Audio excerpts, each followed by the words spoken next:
Misha, it always blows my mind how they're able to really make everything so miniature, but there's so much detail. I'm joined by John Louis. This story really has a personal connection for you, but there's such a beautiful way that you've captured this history of this 80th anniversary. Talk to me about this display. So this display is actually a replication of what's in the real world.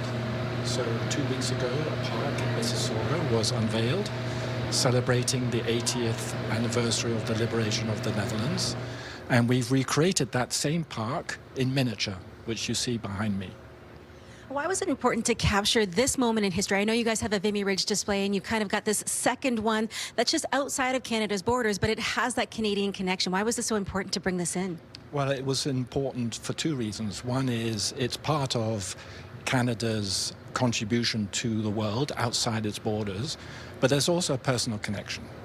I'm originally Dutch, and I grew up in Europe, and at that time there was a real threat from Russia. There was a wall splitting up Western Europe and Eastern Europe, and when I visited my grandparents, my grandfather in particular would share all these stories about the Second World War. And the one that really resonated with me the most was when my mother said that they were hiding in the basement because there was fighting going on above ground, and when the door opened and a soldier came down the stairs, it was a Canadian who was liberated, and my mother just burst out crying for joy. So there's a real personal connection here. How can people find out more about the liberation? Is there a connection on your website, or should they just come down and take a visit?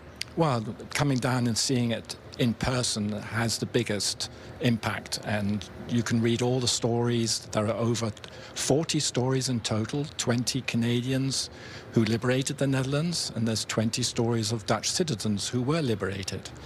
And you can also go to our website and visit and read about those stories and this display which we opened here at Little Canada. But you really do have to come down, and seeing everything in miniature, knowing that there is an actual replica in real life, it really is so wonderful. Jean-Louis, thank you so much for your time. And up next for Little Canada, they're preparing for Canada Day, which is always very exciting. But you have to come on down and see everything in miniature. You can learn a little bit and have a little bit of fun. Thank you so much. We'll send things back inside. All right. Thank you, Jess.